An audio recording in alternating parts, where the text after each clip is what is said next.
bem, pessoal? Estamos começando mais um Cerveja e Sabores, o nosso programa onde a gente bate um papo e degusta as melhores cervejas, as cervejas que a gente curte, passeando, dando um rolê por aí.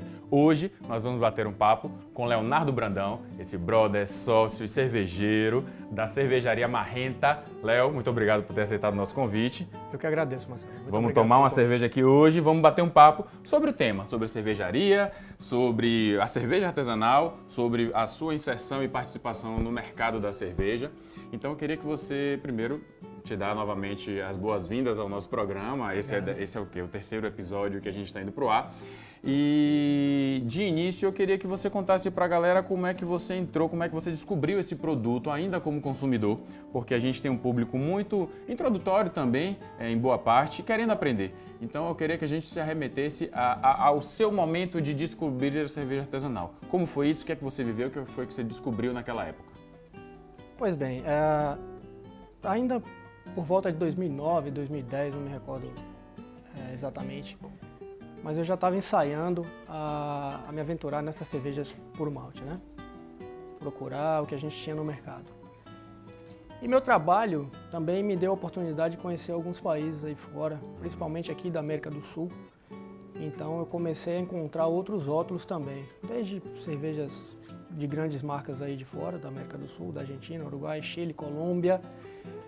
E fui cada vez mais me apaixonando por essa cerveja, né? E, naquele momento, cervejas premium, né? Cervejas puro malte. Depois eu tive a oportunidade de conhecer a Europa, né? Aí sim, eu fiquei abismado com o leque de possibilidades que a gente encontra por lá. Quais os países assim, né? De imediato assim, na Europa que você teve a experiência de conhecer? Pela Inglaterra, né? Itália e França.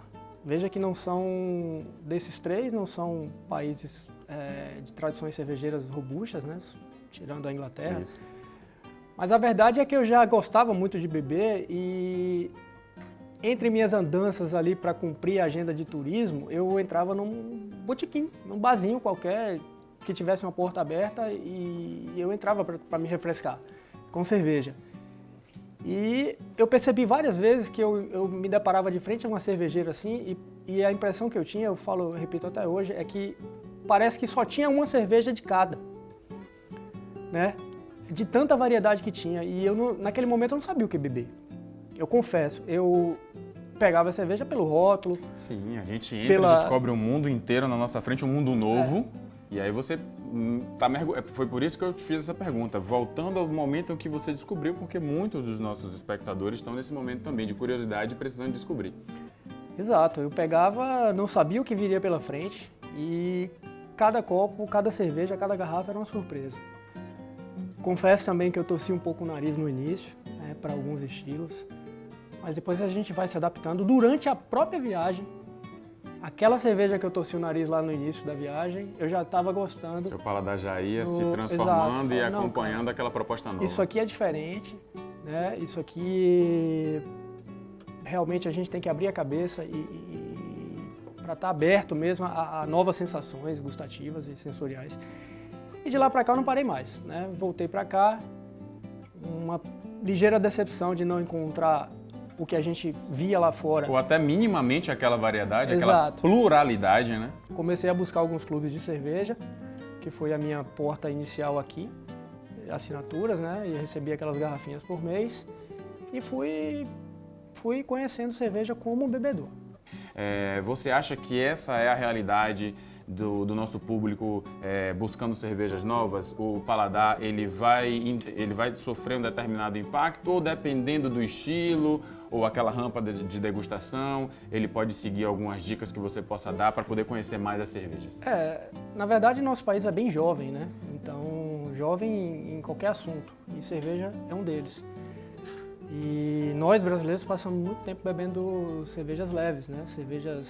Então isso acabou caindo no nosso gosto. Então tudo que é novo, não só na cerveja, isso causa uma estranheza e é comum você acessar uma cerveja diferente e ter aquela estranheza no início, né? Mas existem estilos sim que são apropriados para você começar a entrar nesse mundo, né? Eu sugeriria os estilos de trigo, né? Cervejas belgas, que também não tem muito apelo para o lúpulo, que é o responsável pelo amargor da cerveja, Sim, né? sim.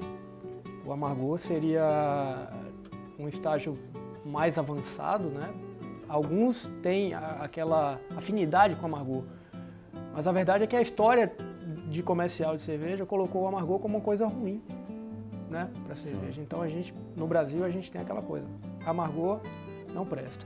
A gente vem de décadas onde o apelo comercial da cerveja se baseou apenas na refrescância. Na refrescância. Bebe Quanto estupidamente gelada, vai Isso. refrescar, vai matar sua sede. Exatamente. E quando a gente descobre esse mundo, descobre que cerveja não é só refrescância.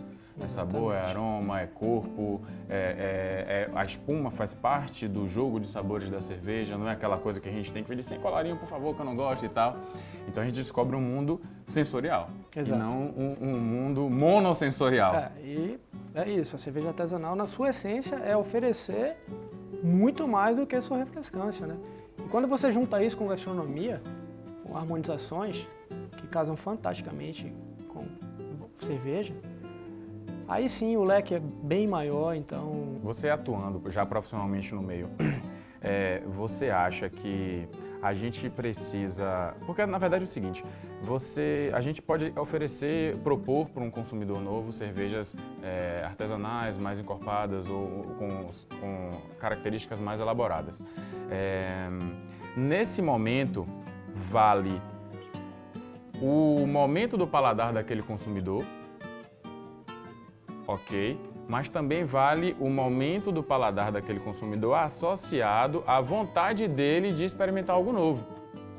Porque se de repente aquele consumidor é acostumado a tomar cervejas normais, como a gente sempre ouviu falar, mas se ele tem uma característica de saborear coisas, gastronomia elaborada, o paladar dele vai ter mais facilidade de entender uma cerveja mais condimentada, mais aromática, mais amarga. Mas se ele não tiver boa vontade de passar por aquilo, ou mente aberta para passar por aquilo, ele vai beber uma cerveja de qualquer experiência e vai achar ou vai esperar uma cerveja normal.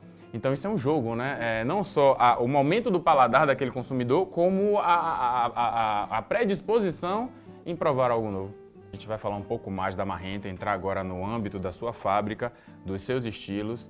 Então fique aí. Agora vocês vão ficar com a dica da cerveja da semana. Separei uma cerveja super especial para vocês.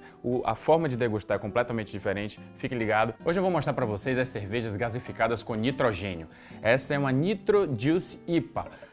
Então, pessoal, as cervejas à base de nitrogênio são gaseificadas com nitrogênio ao invés de CO2. E o serviço dela é super especial, bem diferente. Você tem que chacoalhar bastante, não espante, você tem que chacoalhar bastante para que o nitrogênio homogeneize com a cerveja, com o líquido da cerveja. Ele tende a ocupar a atmosfera. Agora, quando você faz isso, ele vai explodir. Coloque a mãozinha aqui em cima e sirva de vez.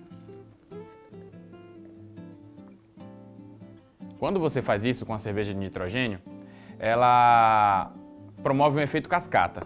E daqui de baixo para cima a gente vai acompanhar a transformação da cerveja para ser a cerveja que a gente vai degustar. Então você tem que acompanhar a transformação da cerveja até que ela sirva aqui em cima e fique pronta para você provar. Qual é a grande diferença? Elas são cervejas mais cremosas, elas são cervejas mais encorpadas. Todos os fabricantes atribuem isso ao uso do nitrogênio. É uma dúvida que eu vou tirar pra gente, se é o nitrogênio ou se é o uso de algum adjunto na cerveja, como aveia, centeio, alguma coisa parecida. Mas isso é pauta para um outro programa e eu vou tratar e trazer isso pra gente como motivo principal da conversa. Hoje, fica a dica, cerveja de nitrogênio e você já sabe como serve. Viu só? Agora que você acompanhou toda a transformação da sua cerveja de nitrogênio, é hora de degustar. Um brinde.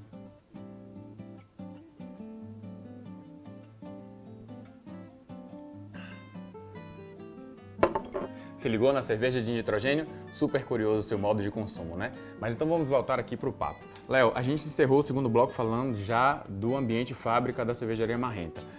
Explique um pouco dos seus estilos de mercado, estilos que você oferece para o consumidor e como o consumidor encontra a cervejaria Marrenta na Bahia, no caso. A gente está começando com 2 estilos, né? Inclusive eu trouxe aqui um brinde para você, um presentinho. Adoro! Deixa eu abrir lá. Cervejaria. Inclusive, sigam o portal da Cerveja Oficial. Tem ali uma foto fake, onde eu tô segurando a camisa Marrenta, mas não ganhei a camisa, tá? Tô ganhando agora. Muito obrigado, Léo. Cervejaria Marrenta. Tô pagando agora a dívida. Estou usando hoje da Cervejaria Mascarenhas. Um abraço para o meu amigo Antônio, cervejeiro de lá. E agora eu estou com outro cervejeiro, Léo, da Cervejaria Marrenta. Muito obrigado, Léo. Vou usar nos próximos programas. Show. Mas diga. Então, a gente está começando com a American Wheat, uma cerveja de trigo da escola americana, onde ela não tem aqueles aromas e sabores de banana e cravo das alemãs e das suas primas belgas que remetem a condimentos como coentro e raspa de laranja. A gente usa uma levedura mais limpa, uma levedura americana também, para privilegiar a presença dos lúpulos americanos também, que dão notas cítricas à cerveja. Deixa um American Wheat, que é um estilo que traz o trigo, mas sem o excesso de informações que as outras escolas trabalham o trigo. E aí é uma cerveja que eu brinco pro mercado consumidor, uma cerveja de comer água. Exatamente. Eu quebro um pouco esse paradoxo, esses protocolos de explicar para as pessoas dessa maneira. Lupulagem mais reduzida, lupulagem significa amargor. E o outro estilo é a Session IPA, né? É aquela para agradar as pessoas que já estão inseridas e que curtem lúpulo. Mas aí IPA está tendo muito também no mercado, a gente optou por usar uma Session, que é um teor alcoólico mais reduzido, e assim poder oferecer uma IPA. A gente está com esses dois estilos. São duas cervejas de drinkability. Exato, alto. É o que é a nossa opção hoje. Drinkability é estratégia a de penetração. Então a gente está com ela somente em chopp por enquanto, no caso barris, nos pontos de venda, né? Em janeiro a gente já está começando com as garrafinhas de 500 ml dos dois estilos aí para poder alcançar um público maior. A Cervejaria Marrenta tem algum Instagram para a galera seguir e descobrir temos. onde é que encontra para poder degustar? Nossas redes sociais, Instagram, Tapped e Facebook, se chama Cervejaria Marrenta, né? A gente tem um site também que está em construção, a gente está ficando bem legal, né? E onde é que encontra a gente? Nos pontos de venda especializados, né?